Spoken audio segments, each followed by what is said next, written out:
Soal 14. Jika seseorang melunasi hutangnya tanpa ditagih oleh si pemberi piutang, apakah ia berhak untuk mendapatkan imbalan atas hal itu? Minta imbalan. Tidak boleh, ya. Iya, ia tidak berhak untuk menuntut imbalan apapun atas hal itu. Dan si pemberi piutang tidak berkewajiban untuk membayar hal itu. Ya. Soal 15. Jika orang yang berhutang meminta penundaan pelunasan hutangnya dari waktu yang telah disepakati. Ini utang hal atau muajal? Muajal. Cuma minta ditunda, ya. Apakah pemberi piutang berhak untuk menuntut pembayaran lebih darinya? Tetap tidak boleh. Ya. Termasuk bagian daripada riba. Menurut pandangan syariat Islam, ia tidak berhak untuk menuntut selain sejumlah uang yang dipinjamkan kepadanya. Walaupun dia memberikan penundaan, ya, sampai waktu yang lebih lama lagi. Soal 16. Ayah saya telah melakukan transaksi semu dengan menyerahkan sejumlah uang kepada seseorang, dan pada hakikatnya ia telah meminjamkan uang tersebut kepadanya. Setiap bulan ayah saya menerima labanya. Setelah ayah saya wafat, orang tersebut meneruskan kebiasaan memberikan laba kepada kami setiap bulan hingga ia pun meninggal dunia. Apakah uang yang diberikannya tersebut hukumnya riba sehingga ahli waris pemberi piutang berkewajiban untuk mengembalikannya kepada ahli waris yang berhutang? Apa jawabannya? Ini enggak jelas, makanya enggak jelas. Jadi semacam disebut transaksi semu. Nah, kita ini banyak di dalam dunia kita saat ini banyak transaksi semu. Atau bahkan paling mengkelabui dengan nama syariat, pada intinya tidak syar'i, banyak begitu. Terus hati-hati. Ya.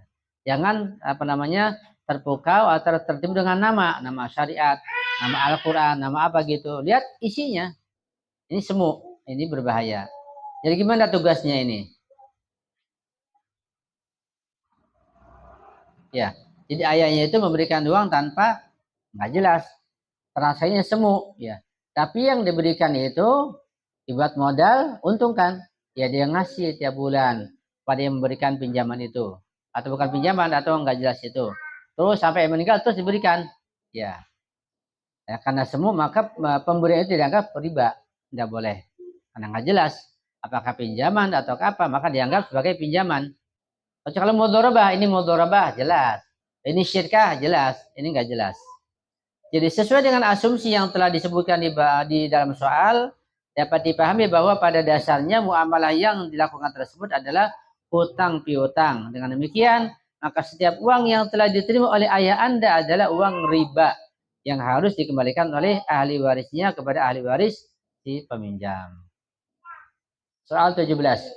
Bolehkah seseorang menyerahkan uangnya kepada seseorang dan atas jasanya itu maka setiap bulan ia mendapatkan keuntungan darinya?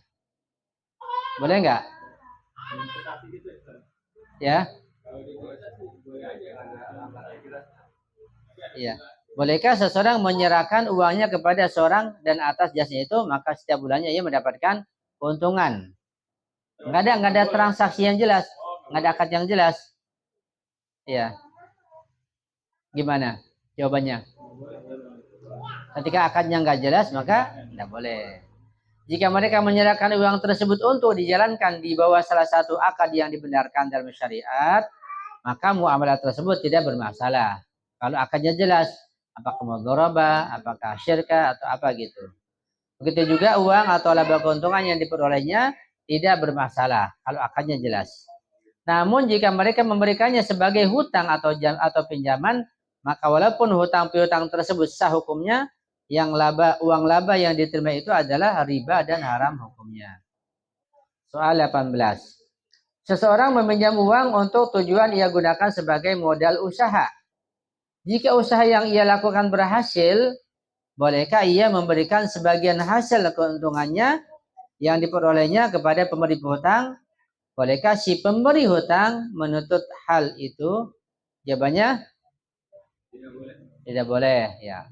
Jadi pemberi piutang tidak berhak untuk menuntut keuntungan dari hasil usaha yang didapatkan oleh yang berhutang.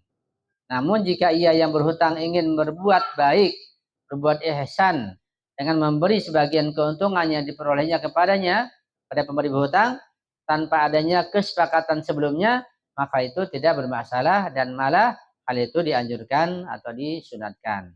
Namanya ihsan ya, tanpa ada kesepakatan sebelumnya. Soal ke-19. Seseorang telah membeli sebuah barang dari orang lain dengan cara kredit yang akan dicicilnya selama 3 bulan. Beli panci misalnya, ya 3 bulan. Beli kompor. Nah, setelah berlalu 3 bulan, ia meminta untuk menunda pembayaran 3 bulan lagi. Dengan catatan dia akan membayar bunganya. Bolehkah ia melakukan hal itu? Tidak boleh. Ya.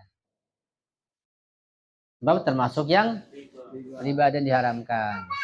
Sekarang ada nggak seperti itu? Kredit. Ya, kredit ketika ada bunganya.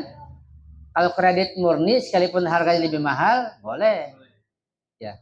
Antum beli motor kalau kontan harganya 20 juta. Kalau kontan cash. Kalau kredit selama setahun misalnya menjadi 30 juta. Boleh nggak? Boleh. Kalau ada ribanya. Ya, dengan riba dengan bunga sekian persen. Itu jadi haram. Ya. Jadi bunganya nggak boleh. Adapun muamalahnya jual belinya sah. Tapi yang haram ribanya. Nah, di sini namanya secara hukum taklifi haram, secara wad'i bisa dibolehkan menggunakan motor tersebut. Terkadang agak sulit memahami antara hukum wad'i dan hukum taklifi. Jadi perlu jeli kita memahaminya. Karena beda-beda. Ya, harus dipahami. Hukum wad'i dan hukum taklifi. Hukum taklifi itu pernah dijelaskan. Hukum taklifi berkaitan masalah haram, wajib, makruh, mubah, mustahab.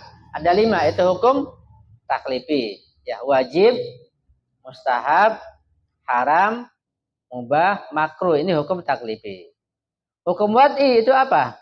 Berkait masalah sah dan tidaknya, sah atau batalnya. Ya, itu hukum wad'i diantaranya. Misalnya, ketika seseorang meminjam uang dari bank, ada bunganya. Ini orang nggak tahu, minjam saja, nggak tahu kalau apa namanya bank itu riba itu haram, nggak tahu. Karena banknya bank syariah atau bank syariat, kan ada bank syariat ya. Karena nggak tahu, udah pinjam 10 juta, kebalikannya menjadi 10.500.000 dalam tempo setahun misalnya, sudah dipinjam nggak tahu. Pas berikutnya udah minjam, ada teman ngasih tahu, itu yang untuk pinjam itu haram, walaupun namanya bank syariat. Nah, ini sudah dipinjam bagaimana? Nah, secara taklifi dia tetap terkena hukum haram dan dosa. Haram kan taklifi dan dosa. Secara wad'i uang itu boleh gak digunakan? Apa dikembalikan ke banknya? Nah, secara wad'i sah untuk dia gunakan buat makan, buat minum, buat keperluannya. Secara wad'i. Jadi taklif dan dosa berbeda di sini. Taklifinya haram, berdosa, wadinya boleh dia gunakan. Jelas ya? Dan sekarang contoh yang lain. Ketika seseorang mencuri, ya, ada orang mencuri atau korupsi uang katakanlah. Mencurinya banyak, 100 miliar misalnya. Mencuri uang 100 miliar, kan luar biasa. Secara taklifi mencuri haram atau halal? Haram, berdosa, jelas, secara taklifi. Uang hasil sekian. Secara wad'i, boleh nggak uang ini dia gunakan untuk yatim piatu, untuk bangun masjid, untuk pergi haji, untuk ziarah, boleh nggak? Nggak boleh. Secara wad'i nggak boleh digunakan, harus dikembalikan uang itu. Kalau dia sudah sebarkan uang itu, harus dia ambil lagi atau dia berusaha untuk mengembalikan uang yang hasil curian itu. Secara wad'i begitu. Jelas ya? Antara taklif dan wad'i. Ketika antum sholat misalnya, antum sholat ya, pas menghadap ke sana kan kiblatnya, ini terbuka. Lagi sholat, Allahu Akbar, baca Fatihah, pas pintu gerbang terbuka begitu, ada yang buka, kan kelihatan orang lewat, ya. Pas ada yang lewat ya, nggak pakai jilbab gitu, pakai kaos segini, kayak kadak mini, antum melihat lagi sholat, kan bisa sekejap kan, Allahu Akbar, baca Fatihah, sebab al-dhalin lihat itu, orang lewat wanita nggak pakai jilbab. Lagi sholat, secara taklifi dosa enggak? Dosa. Haram enggak? Haram. Jadi sholat juga berbuat dosa juga, campur aduk. Secara taklifi. Secara wad'i, sholatnya batal apa enggak? Enggak batal. Ya. Itu taklifi dan wad'i. Terkadang bercampur, jadi gabung antara taklifi dan wad'i, terkadang terpisah. Gitu. Ini terpisah. Ya.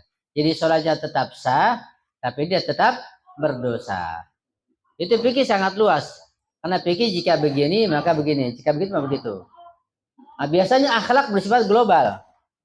Yang namanya akhlak bersifat global. Kemudian dirinci oleh fikih. Karena itu antara akhlak dan fikih enggak bisa dipisahkan.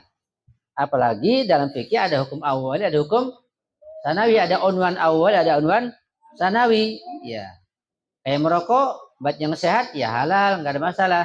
Tapi kalau mengganggu anaknya, mengganggu istrinya, mengganggu kantongnya, dapur jadi nggak ngebul, jadi haram. Minum air manis misalnya, buat orang yang sehat, halal apa haram? Halal. Teh manis, kopi manis, dia sehat, halal. Kalau orang sakit gula, minum manis, halal apa haram? Haram. Ya, beda. Itu hukum awalin, hukum sanawi. Nah, anjing babi haram. Antum di penjara, nggak ada makanan, kecuali itu yang haram. Nggak dimakan, antum mati. Jadi halal daging anjing itu untuk menyelamatkan nyawa. Namanya hukum sanawi. Ya. Ada wanita kecebur. Kalau antum lagi normal, lagi biasa begitu, antum lihat wanita atau ngobrol, dia angkat pakai jilbab, antum tertarik, antum salaman, haram nggak? Haram. Kalau ada wanita lagi nyuci di kali kecebur, lagi telanjang lagi. Antum bilang, wah haram, antum berlari.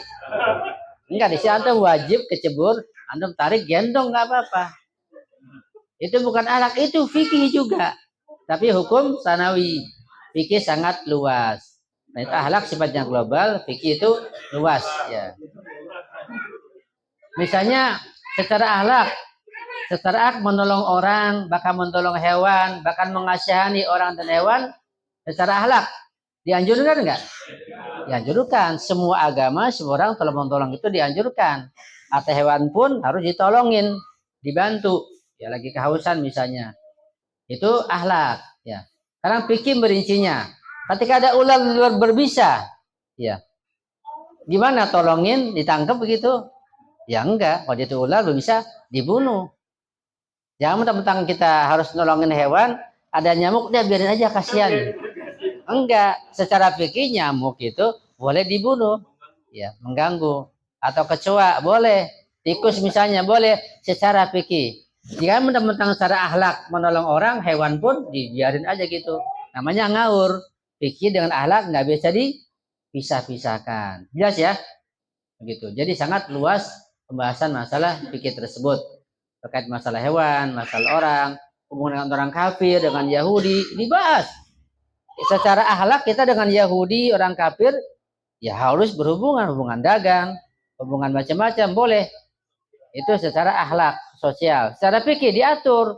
Oh dia misalnya orang Buddha Hindu nggak boleh menyentuh ketika basah, makanannya disembelih atau enggak. Begitu. Itu fikih mengatur semuanya.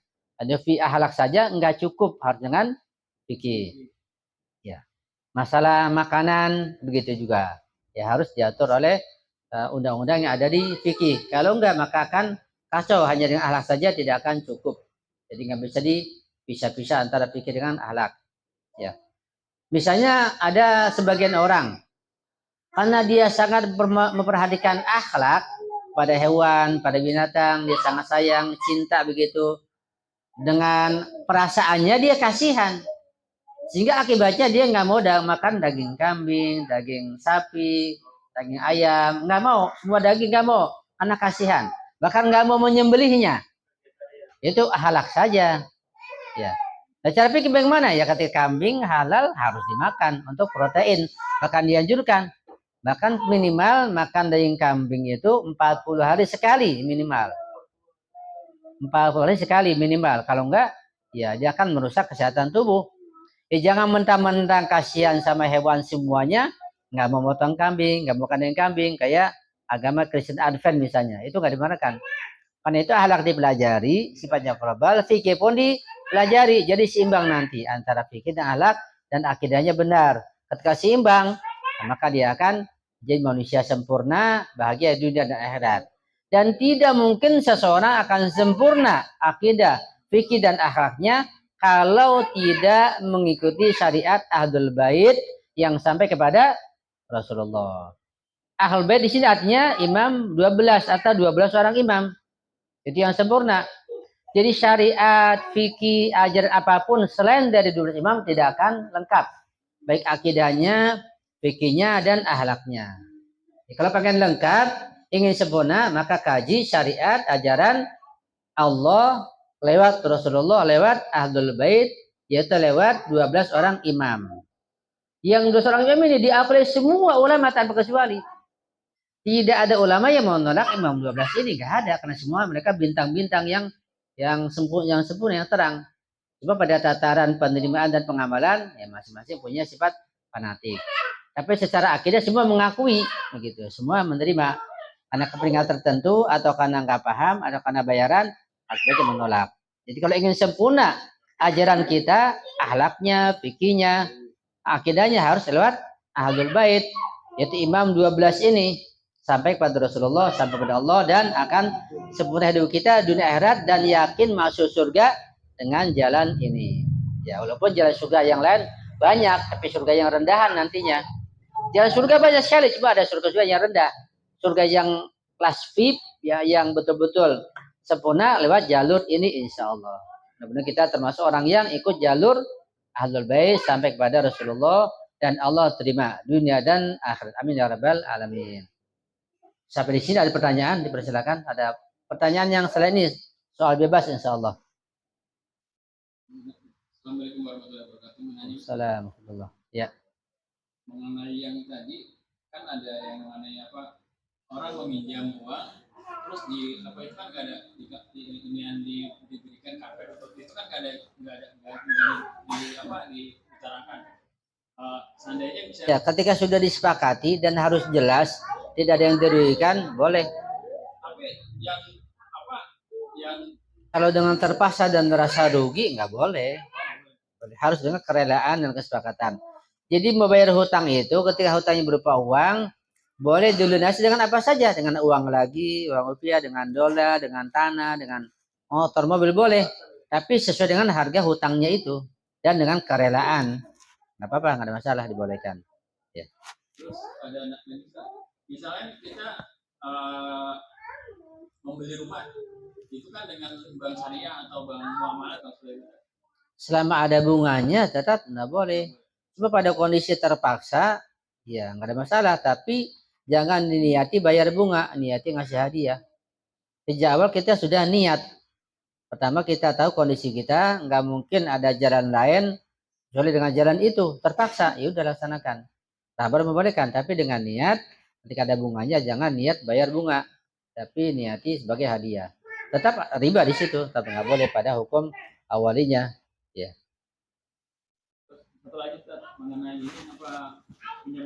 Iya, tetap saja ketika hutangnya sudah lunas dan bunganya bertumpuk-tumpuk tetap diharamkan. Maka pada kondisi terpaksa jangan niati bayar bunga, niati masih hadiah walaupun bertumpuk-tumpuk. Tetap seperti itu. Tapi diusahakan sejak awal untuk melunasi secepatnya sehingga tidak tidak bertumpuk-tumpuk begitu. Jika dosanya semakin besar. Dan jangan melalaikan, jangan terlihat harus berusaha dengan bekerja, dengan cari pinjaman yang halal, dengan doa, dengan macam-macam usaha sebisa mungkin agar bisa cepat lunas. Ya, seperti itu. Jadi kalaupun dia tetap bisa bayar, yang ribanya itu sehingga bertumpuk-tumpuk tetap haram. Kecuali kondisi terpaksa nggak ada jalan lain, maka jangan diniati bayar bunga, tapi niati sebagai hadiah saja. Kondisinya begitu.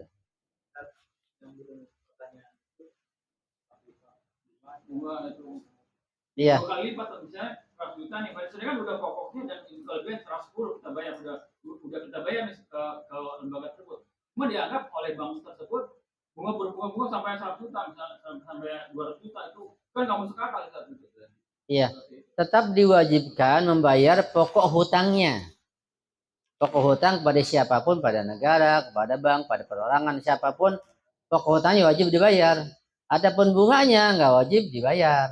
Nah kalau di bawah pemerintahan Islam, ya lapor ke pengadilan, nanti ciduk, yang memberikan pinjaman dengan renten itu dengan bunga diciduk dan di penjara, diadili, nggak boleh. Ya, dan nggak wajib bayar. Karena itu termasuk kebatilan yang tidak wajib dibayar. Kalau tahu sejak awal ya jangan, ya nggak boleh.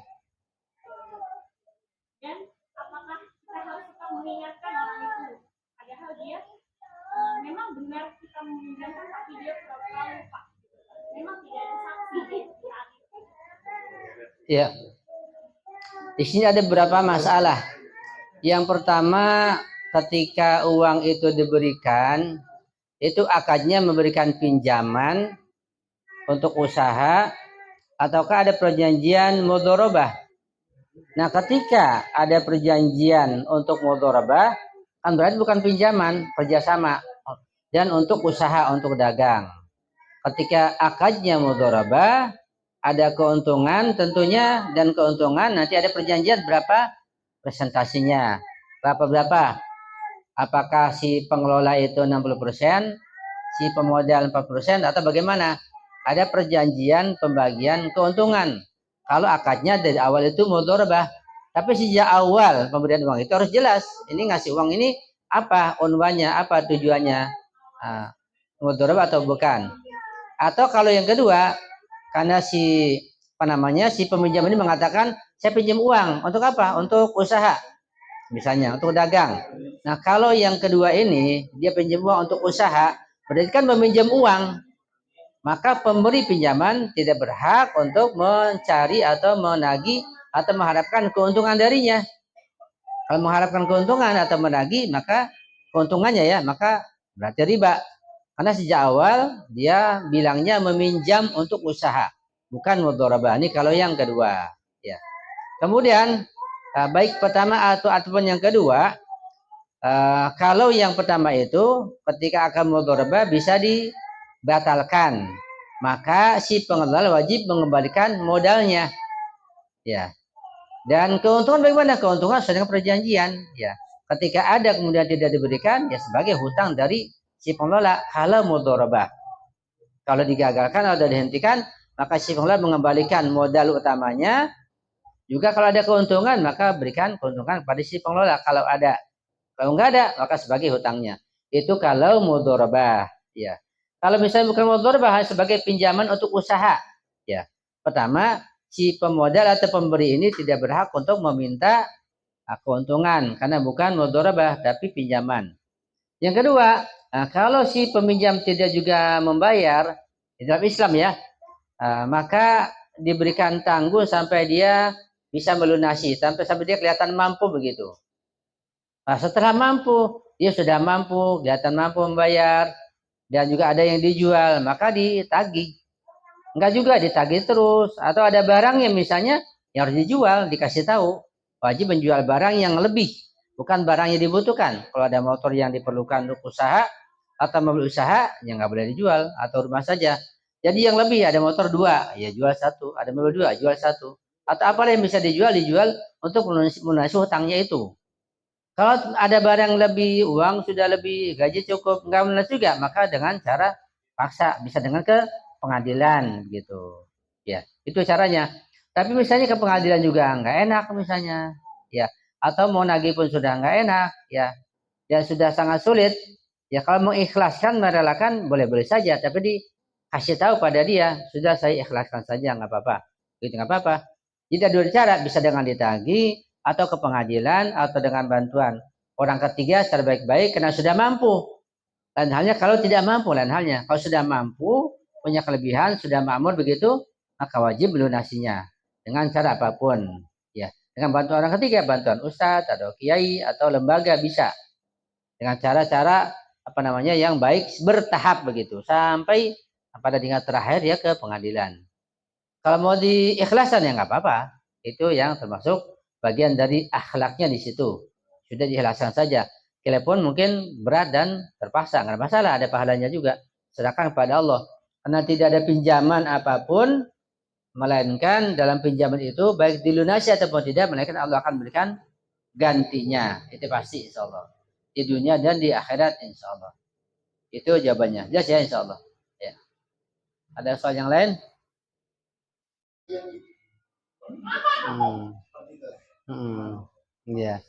Jadi misalnya kalau ketika Kopi dia punya hutang 100 juta kreditnya, kemudian dia bayar tiap bulan atau tiap minggu, katakanlah 1 juta, selama 2 tahun misalnya, katakanlah sampai 50 juta, selesai COVID, hutang tetap 100 juta, nggak berubah.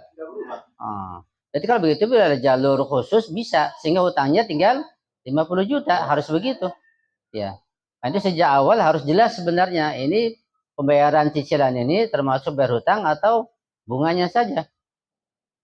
Harus jelas. Ketika nggak jelas dan si pembayar dia menduga bayar hutangnya, kemudian ternyata bukan, dia bisa lewat jalur itu untuk mengurangi hutangnya. Sehingga harusnya selesai 50 juta. Ya nggak apa-apa, boleh, dibolehkan. Nggak ada masalah. Dan jadi seharusnya seperti itu. Dan dalam Islam seperti itu, ketika dibayar angsuran tiap bulan, ya tidak ada bunganya, harusnya berkurang. Ini memang sering terjadi seperti ini. Karena itu selaku orang tua, ketika memberikan anak itu harus jelas. Ya, harus jelas. Sebagai pinjaman, ataukah hadiah, atau apa begitu.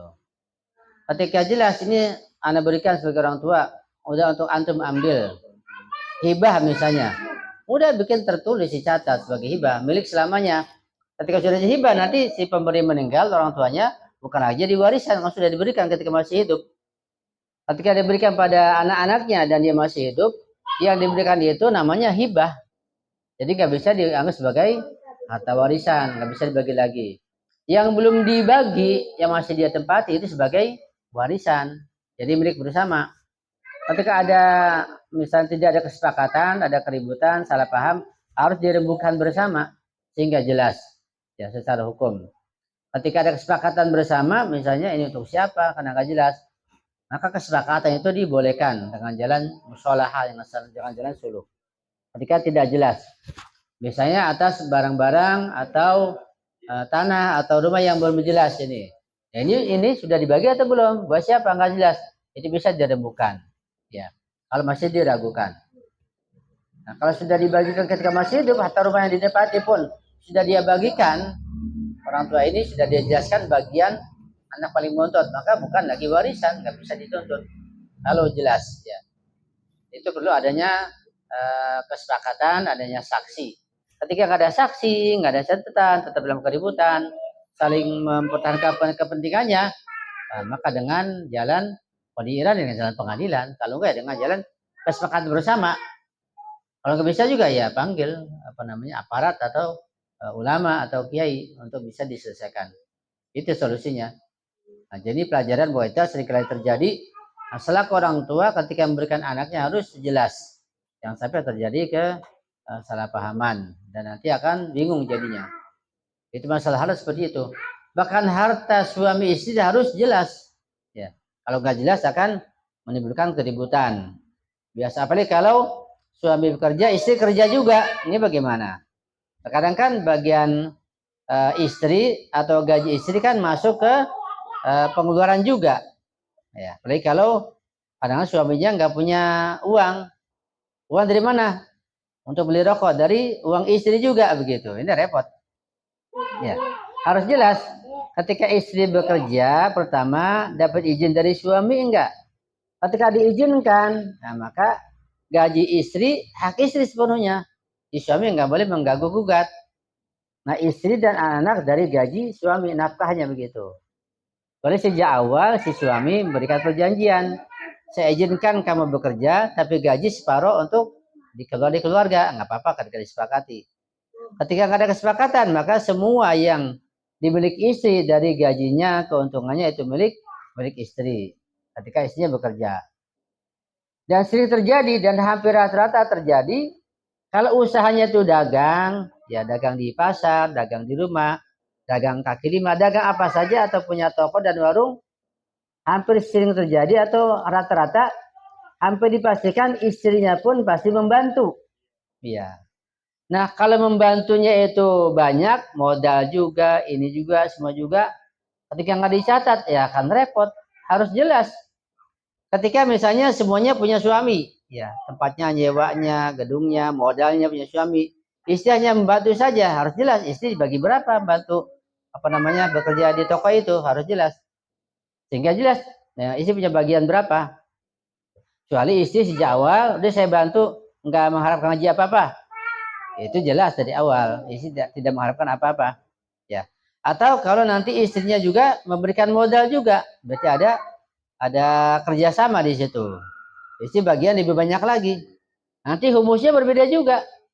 Ketika katakanlah modal bersama, berarti keuntungannya harus ada kesepakatan. Berapa keuntungannya, bagi berapa. Dan humusnya nggak bisa satu masing-masing. Ya, ketika si suami ambil keuntungan, wajib humus bayar sendiri. Si istri ambil keuntungannya bayar sendiri, bukan disatukan humusnya, enggak. Ketika marjanya berbeda, nah si suami humusnya ke marja A, si istri ke marja B akan berbeda.